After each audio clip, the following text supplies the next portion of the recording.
Hello students, welcome back to my channel. तो आज की इस क्लास में हम पढ़ने वाले हैं BA 6 semester major paper 10 geography में मल्टीपल चॉइस क्वेश्चन हम देखने वाले हैं।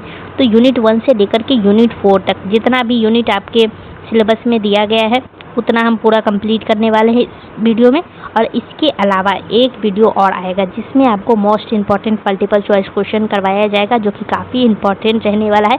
तो वो भी आपको पूरा देख लेना है, उसके बाद ही एग्ज़ाम देने जाना है। तो वो भी आपको वीडियो मिल जाएगा प्लेलिस्ट में। तो प्लेलिस्ट में आप जा कर के चेक करेंगे, वहाँ पे सीरियल वाइज लगा दिया जाएगा। तो आपको एक एक करके देख लेना है सारा, क्योंकि एग्ज़ाम काफ़ी नज़दीक है, इसीलिए हम जल्दी जल्दी थोड़ा पढ़ाई शुरू करेंगे। तो डेली क्लास आपका चलेगा।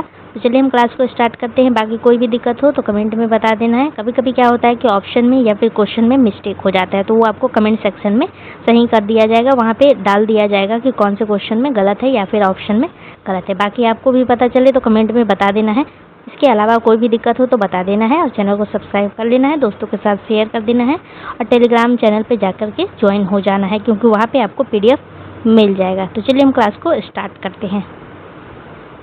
सबसे पहला सवाल आपसे पूछा गया है, ज्योग्राफी शब्द की उत्पत्ति किस भाषा से हुई है? ज्योग्राफी को हिंदी में क्या कहा जाता है? ज्योग्राफी को हिंदी में कहा जाता है भूगोल। तो भूगोल शब्द की उत्पत्ति किस भाषा से हुई है? इंग्लिश में बोले तो from which language is the geography derived? तो सही आंसर हो जाए ग्रीक से इसकी उत्पत्ति हुई है। अगला सवाल आपसे पूछा गया है, ज्योग्राफी शब्द का शाब्दिक अर्थ क्या है? यानी कि what is the literal meaning of geography? तो लिटरल मीनिंग ऑफ ज्योग्राफी क्या है? ज्योग्राफी का मतलब क्या होता है? भूगोल का मतलब क्या होता है? भूगोल का मतलब होता है डिस्क्रिप्शन ऑफ अर्थ, यानी पृथ्वी का वर्णन। इसमें हम पृथ्वी से रिलेटेड ही तो सब कुछ पढ़ते हैं, इसीलिए इसको डिस्क्रिप्शन ऑफ अर्थ कहा जाता है। अब अगला क्वेश्चन है, भूगोल को पृथ्वी का वर्णन किसने कहा था? Who described geography as the description of the earth? किसने कहा था? तो एराटोस्थेनीज ने कहा था।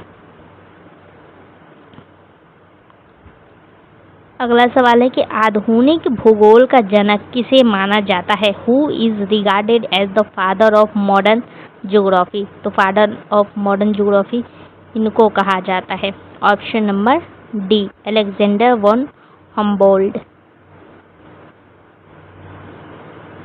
अगला सवाल है कि भूगोल मुख्यतः किसका अध्ययन करता है? यानी ज्योग्राफी मेनली स्टडीज किसका करता है? तो ये स्टडी करता है अर्थ का और ह्यूमन का, इन दोनों के बीच का क्या रिलेशन है, इसके बारे में हम ज्योग्राफी में पढ़ते हैं। निम्न में से कौन भूगोल की शाखा नहीं है? यानी इनमें से कौन है जो कि भूगोल की शाखा नहीं है? तो वो है केमिकल ज्योग्राफी, क्योंकि हम ये सब पढ़ते हैं, physical geography, human geography, economic geography पढ़ते हैं, लेकिन ये नहीं पढ़ते, केमिकल ज्योग्राफी नहीं पढ़ते, ये इसका ब्रांच नहीं है। अगला सवाल है, भूगोल और इतिहास का संबंध किस आधार पर है? यानी geography and history are related on the basis of, तो ये टाइम और स्पेस के आधार पर है। भूगोल का जीव विज्ञान से संबंध किस कारण है? Why geography related to biology? तो जीव जंतुओं के वितरण के कारण होता है। जनसंख्या के अध्ययन किस विज्ञान से संबंधित है? यानी the study of population is related to which science? तो वो है आपका डेमोग्राफी। भूगोल और अर्थशास्त्र का संबंध किससे है? Geography is related to economics through? तो वो है उत्पादन और संसाधन से। अगला सवाल है कि भूगोल पृथ्वी को मानव के घर के रूप में अध्ययन करता है, ये कथन किनके द्वारा दिया गया था? किनका कहना था ये? Geography studies earth as the home of man, who said? तो ये इनके द्वारा बोला गया था, रिचर्ड हार्टसॉन। भूगोल का राजनीतिक विज्ञान से संबंध किस कारण है? Geography is related to political science because of, वो है स्टेट और बाउंड्री की वजह से। भूगोल में मानचित्रों का अध्ययन किस शाखा में किया जाता है? तो वो किया जाता है कार्टोग्राफी में। कार्टोग्राफी जैसे ही आपको कोई बोले तो इससे आपको समझ जाना चाहिए कि इसमें क्या होगा, इसमें मैप की स्टडी की जाती है, उसी को क्या कहा जाता है, कार्टोग्राफी। अगला सवाल है geography is related to geology through, यानी भूगोल और भू विज्ञान का संबंध किससे है, तो वो है स्ट्रक्चर ऑफ अर्थ से, पृथ्वी की संरचना से। अगला सवाल है भूगोल को विज्ञानों का समन्वय क्यों कहा जाता है, why is geography called the integration of science. इसका आंसर हो जाएगा यह अनेक विज्ञानों से जुड़ा हुआ है, it is related to many science. अगला सवाल है कि मानव और पर्यावरण के संबंध का अध्ययन किस विषय का मुख्य उद्देश्य है, यानी the study of the relationship between man and environment is the main objective of, तो वो है ज्योग्राफी। जब हम क्या करते हैं कि मैन यानी मनुष्य, मानव और पर्यावरण, जब हम इन दोनों के बीच का रिलेशनशिप को हम स्टडी करते हैं तो उसको ज्योग्राफी कहा जाता है। निम्न में से कौन सामाजिक विज्ञान है, which of the following is a social science, वो है भूगोल, ज्योग्राफी। अगला सवाल है, एक मिनट, हाँ सही है, भूगोल और मौसम विज्ञान का संबंध किससे है, मतलब geography is related to meteorology through, वो है क्लाइमेट से। मौसम की बात हो रही है तो क्लाइमेट और वेदर यहाँ पे सही आंसर होगा। ज्योग्राफी को दो प्रमुख भागों में बांटा जाता है। Geography is mainly divided in to how many major branches. यहाँ पे गलत हो गया है, यहाँ पे क्वेश्चन में मिस्टेक है कि ज्योग्राफी को कितने भागों में बांटा जाता है, ऐसा पूछना चाहिए था, तो आंसर हो जाएगा 2। तो ये एक मिस्टेक था क्वेश्चन में, बाकी यहाँ पे इंग्लिश में क्वेश्चन बिल्कुल सही लिखा गया है, तो इसका आंसर हो जाएगा 2। लेकिन इन दोनों का नाम क्या था, ज्योग्राफी को अगर 2 भाग में बांटा गया है तो दोनों का नाम क्या था, तो पहला का नाम था फिजिकल ज्योग्राफी और दूसरा का नाम है ह्यूमन ज्योग्राफी। यहाँ पे लिख भी दिया गया है ताकि आपको ये पता रहे। भूगोल का केंद्रीय विषय क्या है, मतलब what is the central theme of geography, तो भूगोल का जो सेंट्रल थीम है वो है मानव पर्यावरण संबंध। अब अगला क्वेश्चन है geography is the study of areal differentiation, किसने कहा, ये बात किन के द्वारा कहा गया था, ये जो लाइन लिखा गया है ये किन के द्वारा कहा गया था, तो ये कहा गया इनके द्वारा, रिचर्ड हार्टसोन्स। अब अगला है कि भूगोल का संबंध खगोल विज्ञान से किस कारण है, यानी geography is related to astronomy because of, तो किस वजह से है, तो वो है पृथ्वी की ग्रह के रूप में स्थिति, अर्थ पोजीशन एज अ प्लैनेट। निम्नलिखित में से कौन भूगोलवेत्ता था, मतलब who among the following was a geographer, तो वो है ये एरिस्थोनीज थे। भूगोल और समाजशास्त्र का संबंध किससे है, geography is related to sociology through, तो वो है ह्यूमन सोसाइटी से, मानव समाज से। मानव भूगोल का मुख्य विषय क्या है, तो मानव भूगोल का मुख्य विषय है मानव एवं उसकी गतिविधियाँ। भौतिक भूगोल किसका अध्ययन करता है, यानी फिजिकल ज्योग्राफी किसका अध्ययन करता है, तो फिजिकल ज्योग्राफी में हम क्या पढ़ते हैं, फिजिकल ज्योग्राफी हम नेचुरल फीचर्स के बारे में पढ़ते हैं, यानी प्राकृतिक तत्वों के बारे में हम फिजिकल ज्योग्राफी में हम पढ़ते हैं। ये आपको याद रखना है, फिजिकल ज्योग्राफी सब्जेक्ट भी होता है, आप जब 11th-12th में एनसीईआरटी पढ़ेंगे तो वहाँ पे फिजिकल और ह्यूमन ज्योग्राफी पढ़ाया जाता है। तो अगला क्वेश्चन है कि भूगोल और गणित का संबंध किस क्षेत्र में है, यानी geography is related to mathematics in the field of, तो वो है मैपिंग और मेजरमेंट के क्षेत्र में होता है। मानव प्रकृति का उत्पाद है, यह विचार किससे संबंधित है, man is the product of nature is related to, तो वो है एनवायरमेंटल डिटर्मिनिज्म, पर्यावरणीय नियतिवाद। तो यहाँ से आपको क्या करना है, यहाँ पे आपको स्पेलिंग भी देख लेना है अच्छे तरीके से, और यहाँ पे आपको हिंदी में भी देख लेना है अच्छे तरीके से। भूगोल का संबंध मानव शास्त्र से किस कारण है? मतलब भूगोल का अगर संबंध एंथ्रोपोलॉजी से है तो किस वजह से है, तो वो कारण आपको बताना है। तो वो है मानव जातियों एवं संस्कृतियों के अध्ययन के कारण ही भूगोल का एंथ्रोपोलॉजी से क्या है, संबंध है। यहाँ पे इंग्लिश में लिख दिया गया है, क्योंकि यहाँ पे अगर नहीं लिखा गया है तो यहाँ पे लिखा गया है study of human races and culture. निम्नलिखित में से कौन प्राकृतिक विज्ञान है? Which of the following is a natural science? तो वो है जियोलॉजी, भूविज्ञान। भूगोल और पर्यावरण विज्ञान का संबंध किससे है? Geography is related to environmental science through, तो वो है पर्यावरण संरक्षण से, यानी एनवायरमेंटल कंजर्वेशन, एनवायरमेंटल कंजर्वेशन। तो ये हम पढ़ने वाले हैं थ्योरी क्लास में बहुत अच्छे तरीके से, इमेज के द्वारा पढ़ेंगे, तो आप सभी भी क्लास को जरूर अटेंड करिएगा।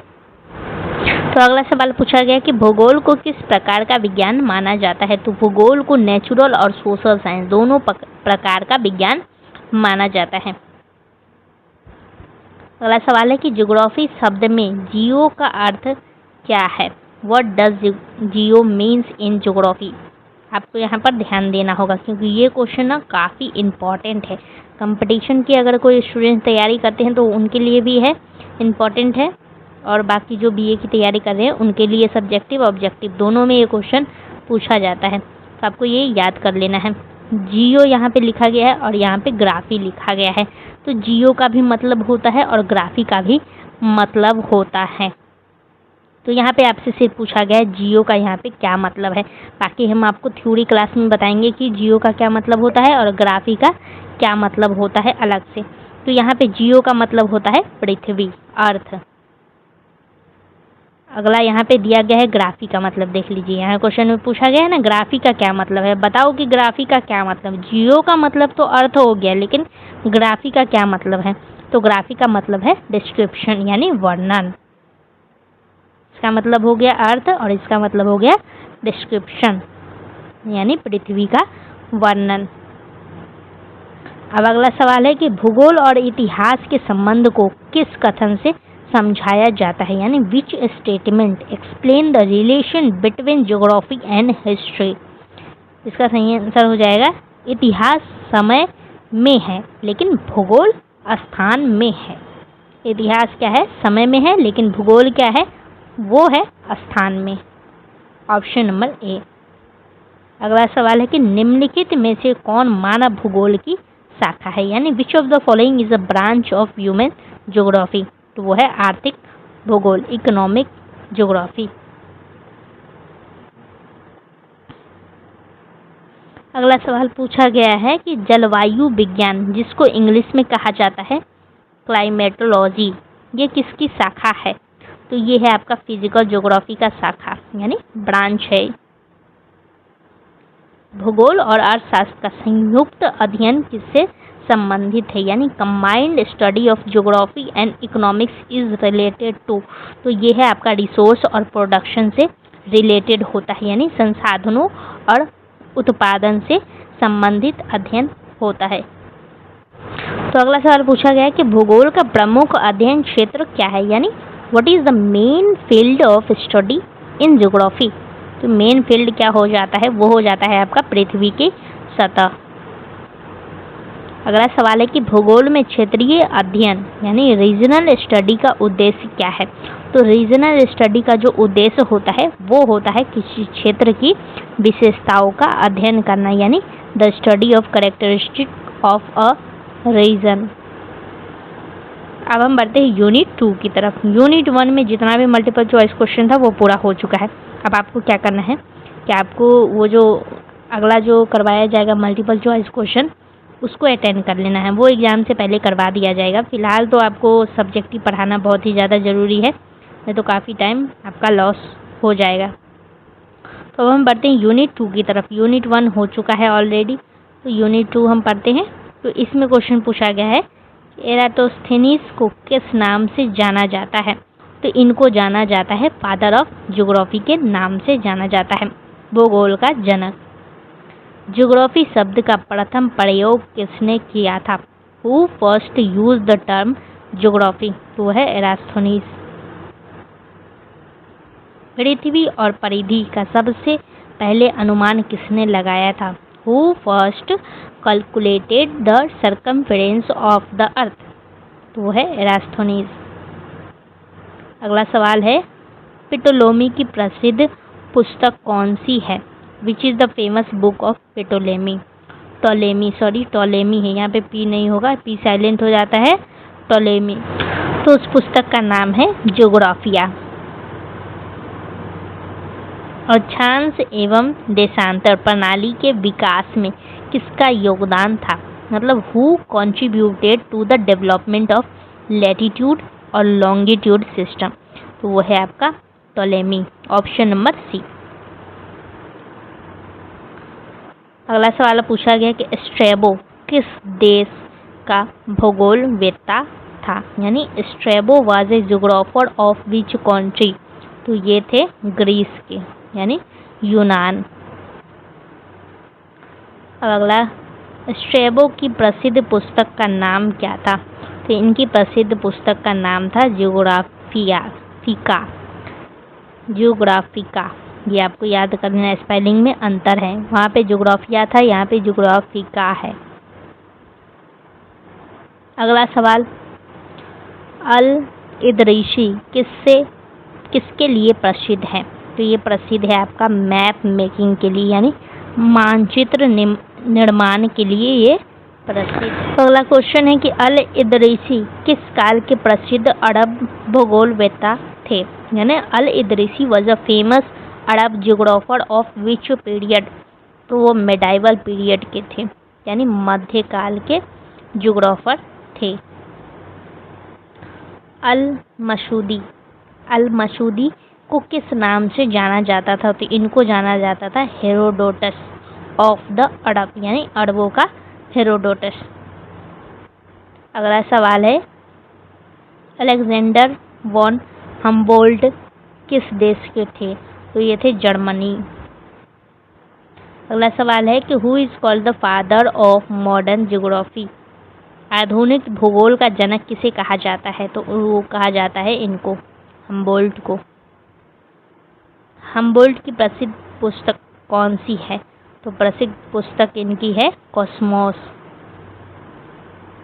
यहाँ पे आप देखेंगे, यहाँ पे दिया गया है कॉस्मोस, यहाँ पे इसका आंसर हो जाएगा, लेकिन ज्योग्राफिका और ज्योग्राफिया ये किसी और का था पुस्तक का नाम, जो कि अभी हम ऊपर में आपको बता रहे थे कि ज्योग्राफिया और ज्योग्राफिका ये दोनों में अलग अलग था। कार्ल रिटर किस सिद्धांत के लिए प्रसिद्ध है? वो है रीजनल ज्योग्राफी के लिए प्रसिद्ध है। अगला सवाल है कि कार्ल रिटर किस देश के भूगोलवेत्ता थे? यानी Karl Ritter was a geographer, और तो ये जर्मनी के थे। अगला सवाल पूछा गया है कि फ्रेडरिक रेडजेल किस सिद्धांत से संबंधित है? तो वो है एनवायरमेंटल डिटर्मिनिज्म से, यानी पर्यावरणीय नियतिवाद। रेडजेल की प्रसिद्ध पुस्तक कौन सी है? तो ये है, काफ़ी बड़ा नाम लिखा गया है और स्पेलिंग भी आपको अच्छे तरीके से याद कर लेना है। विडाल डी ला वॉलस किस सिद्धांत से प्रतिपादक थे? तो ये थे पॉसिबिलिज्म से, यानी संभाव्यवाद। अगला सवाल है कि संभाव्यवाद का जनक किसे माना जाता है? तो वो है रेडजेल। सॉरी, यहाँ पे गलत आंसर बता दिए, ये होगा ऑप्शन नंबर सी, वलाश। हार्टलैंड सिद्धांत किसने दिया था? तो दिए थे मैकिंडर। अगला सवाल पूछा गया है, एरास्थोनीज किस शताब्दी में हुए थे? यानी क्वेश्चन पूछा गया है कि एरास्थोनीज बिलोंग टू विच सेंचुरी? ये पूछा गया है किस शताब्दी में हुए थे? तो ये तीसरी शताब्दी ईसा पूर्व में हुए थे। अगला सवाल है, टोलेमी का संबंध किस क्षेत्र से था? तो इनका संबंध था एस्ट्रोनॉमी और ज्योग्राफी के क्षेत्र से। अगला सवाल है कि टोलेमी ने विश्व मानचित्र किस आधार पर बनाया? तो ये बनाते हैं लैटिट्यूड और लॉन्गिट्यूड के आधार पे। लैटिट्यूड और लॉन्गिट्यूड क्या होता है, ये कोई कमेंट में बताएगा क्या? किसी को पता है कि लैटिट्यूड और लॉन्गिट्यूड क्या होता है? बाकी तो हम थ्योरी क्लास में पढ़ेंगे ही। यहाँ पे दिया गया है, स्ट्रैबो ने भूगोल को किससे संबंधित माना? Strabo considered geography related to, तो ये मानते हैं पॉलिटिकल और हिस्टोरिकल इवेंट्स, यानी राजनीतिक और ऐतिहासिक घटनाओं से संबंधित मानते हैं भूगोल को। स्ट्रैबो की पुस्तक का क्या नाम था? इनके पुस्तक का नाम था ज्योग्राफिका। कितने खंड में थी? तो ये जो पुस्तक है इसका खंड था, तो वो कितना खंड था? तो वो था 17। इनका वॉल्यूम आता है, ये इनका बुक है ज्योग्राफिका। तो इनका जो वॉल्यूम था, इस बुक का जो वॉल्यूम था, यानी वॉल्यूम 1, 2, 3, 4 ऐसे करके 17 वॉल्यूम था। तो आपको याद रखना है कि 17 खंड था, यानी 17 वॉल्यूम्स था। अल इदरीसी ने किस शासक के लिए विश्व मानचित्र बनाया था? वो बनाते हैं किंग रॉगर द्वितीय के लिए। अल इदरीसी की प्रसिद्ध कृति कौन सी है? तो वो है आपका तबूला रोगरियाना। अगला सवाल है कि अल मसूदी किस प्रकार के लेखक के लिए प्रसिद्ध थे? तो ये प्रसिद्ध थे हिस्टोरिकल और ज्योग्राफिकल अकाउंट्स के लिए, यानी ऐतिहासिक और भौगोलिक विवरण के लिए ये प्रसिद्ध थे। तो ये इस टाइप के लेखन थे, इस प्रकार के लेखन के लिए प्रसिद्ध थे। अगला सवाल पूछा गया है कि हम्बोल्ट ने किस शाखा के विकास में महत्वपूर्ण योगदान दिया? तो वो फिजिकल ज्योग्राफी में योगदान देते हैं। तो हम्बोल्ट ने किस अवधारणा को लोकप्रिय बनाया? वह यूनिटी ऑफ नेचर, यानी प्रकृति की एकता। कार्ल रिटर ने भूगोल को किस रूप में देखा? उन्होंने देखा पृथ्वी और मानव के संबंधों का अध्ययन के रूप में देखा, यानी study of earth and human relation. अगला सवाल है कि कार्ल रिटर की प्रसिद्ध पुस्तक कौन सी है? तो वो है डाई एडकुंदी। अगला सवाल है कि रेडजेल किस देश के भूगोलवेत्ता थे? तो वो है जर्मनी के। रेडजेल के अनुसार मानव जीवन किससे प्रभावित होता है? तो वो प्रभावित होता है पर्यावरण से। विदाल दे ला ब्लैक किस देश के भूगोलवेत्ता थे? तो ये थे फ्रांस के। अगला सवाल है विदाल दे ला ब्लैक ने किस विचारधारा का विरोध किया था? तो वो विरोध करते हैं पर्यावरण नियतिवाद का। अगला सवाल है कि मैकिंडर किस देश के भूगोलवेत्ता थे? तो ये है इंग्लैंड के। अगला सवाल है कि मैकिंडर का प्रसिद्ध सिद्धांत कौन सा है? तो इनका प्रसिद्ध सिद्धांत है heartland theory. Who rules east Europe command the heartland?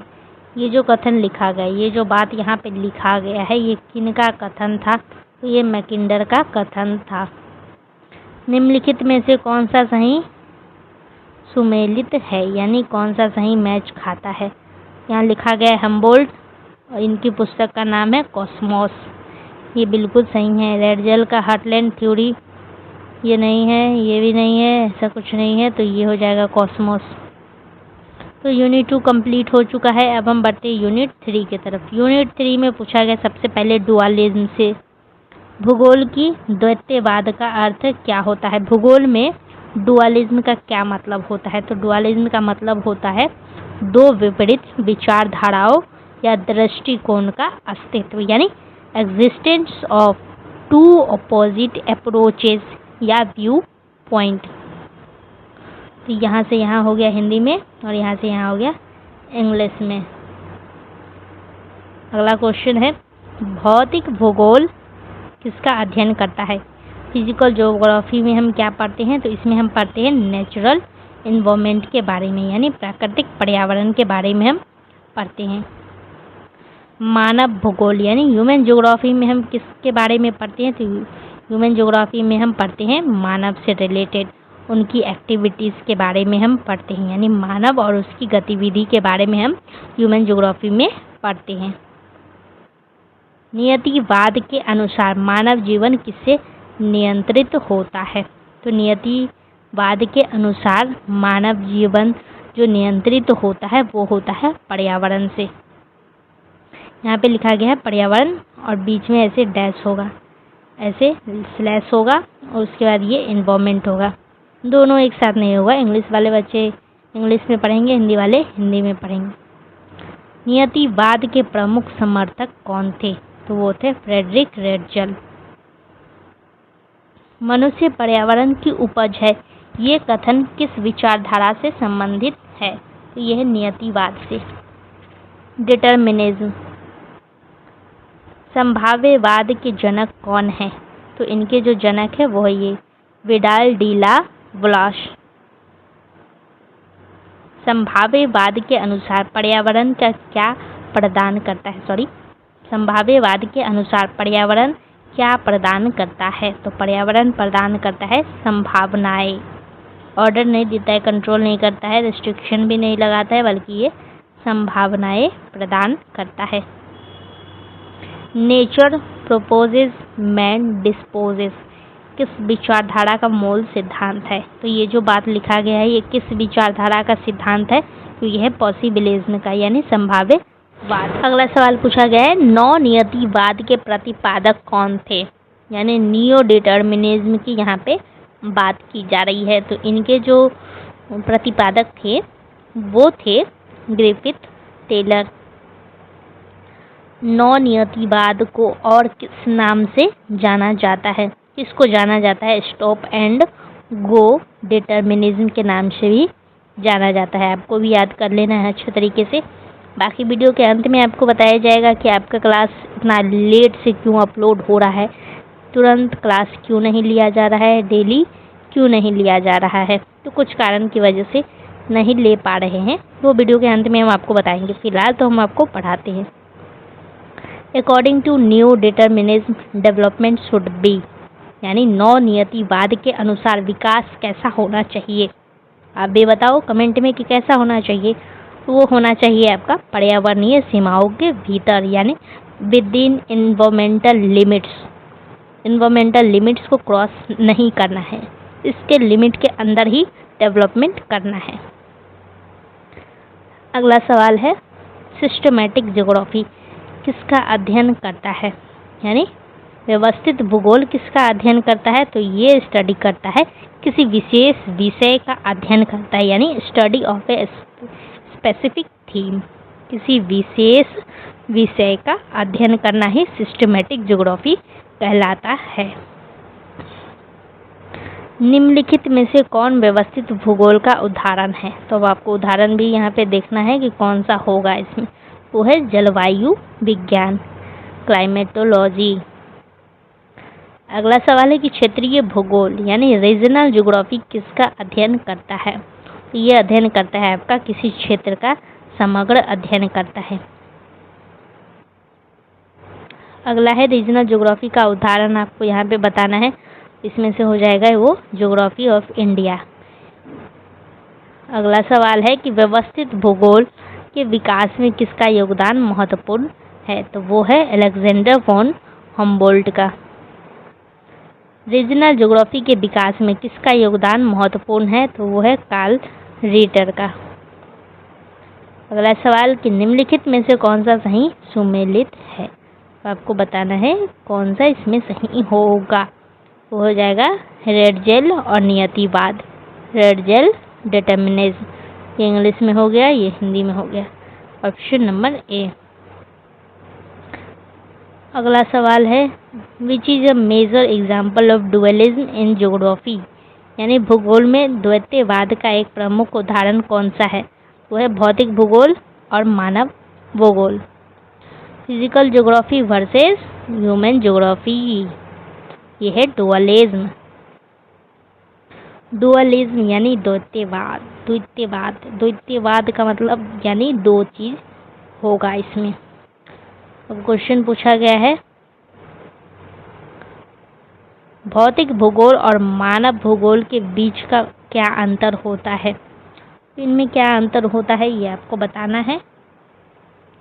प्राकृतिक बनाम मानवीय तत्वों का अध्ययन यानी study of natural versus human element. एक में क्या किया जाता है कि नेचुरल से रिलेटेड स्टडी होता है और एक में हम मानव रिलेटेड स्टडी करते हैं।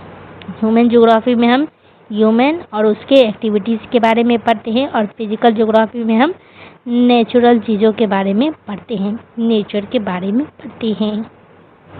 डिटरमिनिज्म का विकास मुख्यतः किस देश में हुआ है? वो हुआ है जर्मनी में। पॉसिबिलिज्म वॉज मेनली डेवलप्ड, तो पॉसिबिलिज्म का कहाँ हुआ है? तो इनका हुआ है फ्रांस में। अब पूछा जा रहा है कि मानव प्रकृति का दास नहीं है, ये विचार किससे संबंधित है? मानव क्या है? प्रकृति का दास नहीं है यानी स्लेव नहीं है। ये किससे रिलेटेड है? तो ये रिलेटेड है आपका संभाव्यवाद से। डिटरमिनिज्म के अनुसार मानव की भूमिका क्या है? इनकी भूमिका है निष्क्रिय, पैसिव। अगला है पॉसिबिलिज्म के अनुसार मानव की भूमिका क्या है? तो वो है एक्टिव और क्रिएटिव। नौनियतिवाद किसके बीच संतुलन स्थापित करता है? तो इसका सही आंसर हो जाएगा डिटरमिनिज्म और पॉसिबिलिज्म के बीच क्या करता है? बैलेंस को मेंटेन करता है, बैलेंस एस्टेब्लिश करता है। तो थोड़ा सा गला फंसा हुआ है, इसीलिए आप सबको थोड़ा एडजस्ट कर लेना है। तो क्वेश्चन पूछा गया है ग्रिफिन टेलर किस विचारधारा से संबंधित है? तो ये संबंधित है नौनियतिवाद से। अगला सवाल है कि निम्नलिखित में से कौन डिटरमिनिज्म का समर्थक था? वो है फ्रेडरिक रेडजल। अगला सवाल है कि निम्नलिखित में से कौन पॉसिबिलिज्म का समर्थक था? तो है विडल डेला ब्लैक। क्षेत्रीय भूगोल का प्रमुख उद्देश्य क्या है? इसका जो प्रमुख उद्देश्य है वो ये है, किसी क्षेत्र का समग्र विशेषताओं का अध्ययन करना ही रीजनल ज्योग्राफी का मुख्य उद्देश्य होता है। व्यवस्थित भूगोल का मुख्य उद्देश्य क्या है? इसका जो मुख्य उद्देश्य है वो ये है, आपको भी पता है क्योंकि अभी तुरंत ऊपर पढ़ चुके हैं। निम्नलिखित में से कौन व्यवस्थित भूगोल का शाखा है? तो वो ये है समुद्र विज्ञान यानी ओशियनोग्राफी। निम्नलिखित में से कौन क्षेत्रीय भूगोल का उदाहरण है? वो है ज्योग्राफी ऑफ एशिया। डिटरमिनिज्म के अनुसार कौन अधिक शक्तिशाली है? वो है एनवायरनमेंट, पर्यावरण। पॉसिबिलिज्म के अनुसार कौन अधिक महत्वपूर्ण है? तो वो है मैन। सबका अलग अलग अपना उद्देश्य है, सबका अलग अलग कहना है, जो कि हम थ्योरी क्लास में पढ़ेंगे। स्टॉप एंड गो डिटरमिनिज्म शब्द किसने दिया था और ये किसका दूसरा नाम था, ये भी आपको कमेंट में बताना है। तो ये ग्रिफिथ टेलर के द्वारा दिया गया था, लेकिन ये किसका दूसरा नाम है? तो ये दूसरा नाम है डिटरमिनिज्म का। डिटरमिनिज्म को हम दूसरा किस नाम से जानते हैं? तो स्टॉप एंड गो डिटरमिनिज्म के नाम से जानते हैं। निम्नलिखित में से कौन सा सही सुमेलित है? तो कौन सा सही मैच करता है ये आपको बताना है। तो फर्स्ट नंबर आंसर हो जाएगा सही, क्योंकि न्यू डिटरमिनिज्म अभी हम तुरंत पढ़ेंगे। यहाँ पे दिखाते हैं हम आपको, ये जो स्टॉप एंड गो डिटरमिनिज्म है, ये इसका ये जो टर्म दिया गया है, ये शब्द किसके द्वारा दिया गया था? तो ग्रिफिथ टेलर के द्वारा दिया गया। तो ये बात बिल्कुल भी सही है। अगला क्वेश्चन है नेचर कंट्रोल मैन्स कम्प्लीटली, ये विचार किस सिद्धांत से संबंधित है? वो है नियतिवाद से। कहीं कहीं पे क्वेश्चन में क्या है ना कि वहाँ पे सिर्फ इंग्लिश में ही लिखा गया है, हिंदी में नहीं लिखा गया है। तो आपको इस क्वेश्चन में इतना सारा क्वेश्चन करवाया गया है जिसमें हिंदी इंग्लिश में दोनों जगह पे लिखा हुआ, कहीं कहीं पे डिटरमिनिज्म लिख दिया गया है लेकिन हिंदी में नियतिवाद नहीं लिखा गया है। तो आई होप कि आपको दिक्कत नहीं होगा, क्योंकि बहुत सारे ऑब्जेक्टिव क्वेश्चन में देखेंगे आप तो हिंदी में इंग्लिश में दोनों में लिखा गया है, तो वहाँ से आप अपना देख सकते हैं, आपको दिक्कत नहीं होगा। Man can modify nature according to his needs, ये विचार के सिद्धांत से संबंधित है। तो वो है आपका संभाव्यवाद से। अगला क्वेश्चन यूनिट 4। तो यूनिट 3 कंप्लीट हो चुका। अब हम बढ़ते हैं यूनिट 4 की तरफ। तो यूनिट 4 में आपसे पूछा गया है कि भूगोल में अवधारणात्मक एवं पद्धतिगत विकास का क्या उद्देश्य है। विकास का उद्देश्य क्या है? इसका उद्देश्य है भूगोल को अधिक वैज्ञानिक बनाना, अधिक क्या करना, साइंटिफिक बनाना। भूगोल में मात्रात्मक क्रांति का प्रारंभ कब हुआ था? तो वो हुआ था 1950 में।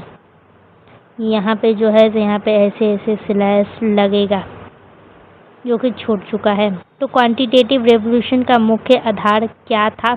इसका मुख्य आधार था सांख्यिकी विधियों का प्रयोग करना। क्वांटिटेटिव रेवोल्यूशन ने भूगोल को किस रूप में विकसित किया? तो ये विकसित करते हैं वैज्ञानिक विषय में।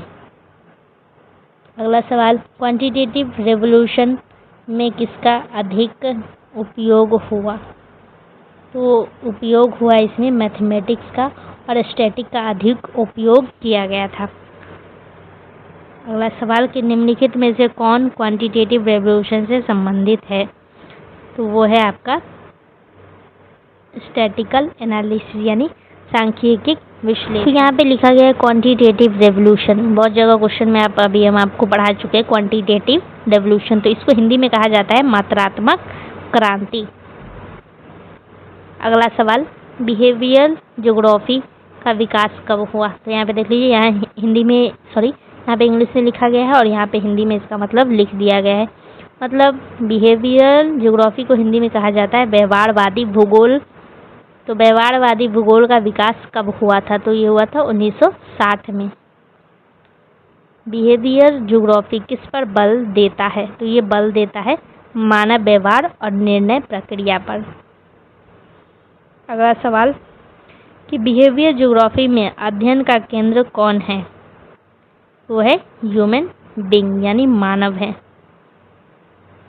बिहेवियरलिज्म किसकी प्रतिक्रिया के रूप में विकसित हुआ है? तो वो हुआ है मात्रात्मक क्रांति के रूप में।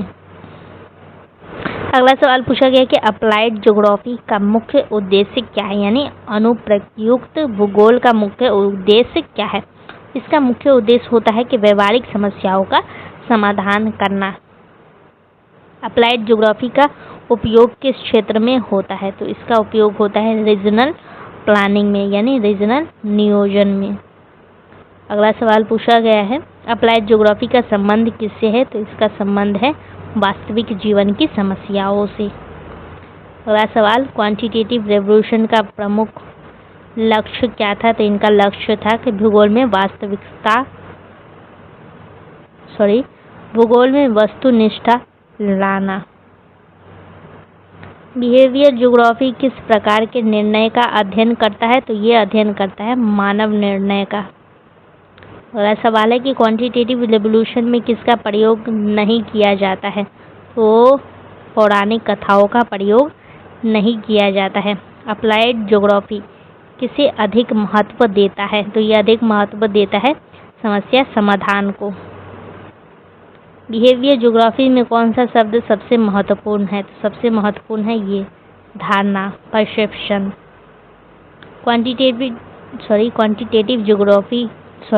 क्वांटिटेटिव रेवोल्यूशन ने भूगोल में किसका विकास किया है?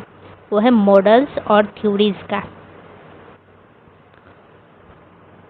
निम्नलिखित में से कौन सा सही है? वो है क्वांटिटेटिव रेवोल्यूशन, तो स्टैटिक और मैथमेटिक्स, तो ये सही है। मात्रात्मक क्रांति को भूगोल में किस क्रांति के रूप में जाना जाता है? इसको जाना जाता है स्टैटिकल रेवोल्यूशन के नाम से भी जाना जाता है। तो मात्रात्मक क्रांति का मुख्य उद्देश्य क्या था? तो इनका मुख्य उद्देश्य था भूगोल को अधिक वैज्ञानिक बनाना।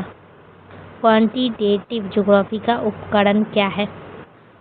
निम्न में से कौन मात्रात्मक भूगोल का उपकरण है? तो वो है स्टैटिक्स।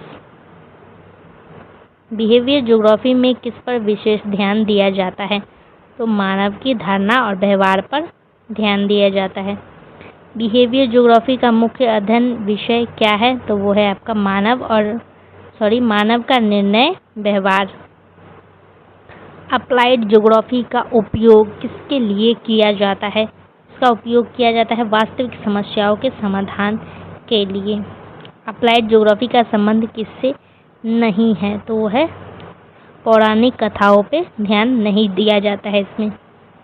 बिहेवियर का विकास किस दशक में हुआ था? तो 1960 में हुआ था। क्वांटिटेटिव रेवोल्यूशन में किस प्रकार के मॉडल विकसित किए गए थे? तो है मैथमेटिकल मॉडल्स, गणितीय मॉडल। निम्नलिखित में से कौन अप्लाइड ज्योग्राफी का क्षेत्र है? तो वो है नगर नियोजन। बिहेवियर, यहाँ पे क्वेश्चन पूछा गया है कि बिहेवियर ज्योग्राफी में परसेप्शन का अर्थ क्या होता है? परसेप्शन का मतलब होता है धारणा। इंग्लिश में बोले तो अंडरस्टैंडिंग और हिंदी में धारणा। परसेप्शन का मतलब होता है धारणा। क्वांटिटेटिव रेवोल्यूशन में किस प्रकार के डेटा का प्रयोग अधिक होता है? तो न्यूमेरिकल टाइप के डेटा का प्रयोग होता है। अप्लाइड ज्योग्राफी किस प्रकार का भूगोल है? तो ये प्रैक्टिकल ज्योग्राफी है, व्यवहारिक भूगोल है। अगला सवाल है कि बिहेवियर ज्योग्राफी किसकी प्रतिक्रिया के रूप में विकसित हुआ है? तो ये हुआ है मात्रात्मक क्रांति के रूप में। अगला सवाल है कि क्वांटिटेटिव रेवोल्यूशन में निम्नलिखित में से किसका प्रयोग किया जाता है? इसमें कंप्यूटर का उपयोग किया जाता है। अप्लाइड ज्योग्राफी का मुख्य लक्ष्य क्या है? तो इनका मुख्य लक्ष्य होता है समाज की समस्याओं का समाधान करना। मात्रात्मक क्रांति के दौरान भूगोल में कौन सी विधि लोकप्रिय हुई? वो है स्टैटिस्टिकल मेथड यानी सांख्यिकीय विधि। बिहेवियरल ज्योग्राफी में मानव को किस रूप में देखा जाता है? इसको देखा जाता है निर्णय लेने वाला व्यक्ति के रूप में। इसमें से सही कौन सा है? तो इसमें से सही है व्यवहारवादी भूगोल, मानव व्यवहार। निम्नलिखित में से कौन अप्लाइड ज्योग्राफी का उदाहरण है? तो वो है रीजनल प्लानिंग यानी क्षेत्रीय नियोजन। तो यूनिट 1 से लेकर के यूनिट 4 तक जितना भी ऑब्जेक्टिव क्वेश्चन था वो पूरा हो चुका है। इसके बाद जैसा कि हम आपको बता चुके हैं कि एक मोस्ट इम्पॉर्टेंट एग्ज़ाम से पहले ऑब्जेक्टिव करवाया जाएगा, वो भी आपको देख लेना है एक बार। प्लेलिस्ट में आपको मिल जाएगा, बाकी इसका PDF आपको टेलीग्राम पे मिल जाएगा। ना मिलो तो कमेंट कर देना है, पूछ लेना है टेलीग्राम पे या फिर यहाँ कमेंट सेक्शन में भी बता देना है, चाहिए तो बोल देना है। और बाकी क्लास लेने में लेट इसलिए हो रहा है क्योंकि मेरा गला फंसा हुआ है, तबीयत ख़राब है, इसी वजह से क्लास लेने में लेट हो रहा है। फिर भी हम कोशिश कर रहे हैं कि डेली हम क्लास ले। आप सभी का थ्योरी क्लास बहुत से जल्द शुरू कर दिया जाएगा। अब डेली क्लास लिया जाएगा, कोई ना कोई सब्जेक्ट का डेली क्लास होगा। बाकी धन्यवाद। वीडियो कैसा लगा अंत तक देखने के लिए बहुत बहुत धन्यवाद। वीडियो का आई होप कि ये वीडियो आप सभी के लिए काफ़ी हेल्पफुल रहेगा। दोस्तों के साथ शेयर कर देना है, चैनल को सब्सक्राइब कर लेना है, थोड़ा सा बस दोस्तों के साथ शेयर कर देना है। क्लास को डेली अटेंड करना है। तो चलिए हम क्लास को यहीं पे एंड करते हैं। दोस्तों के साथ शेयर कर देना है, चैनल को सब्सक्राइब कर देना है, छोटा सा लाइक कर देना है। बाकी आपको कोई भी दिक्कत हो तो कमेंट में बता देना है।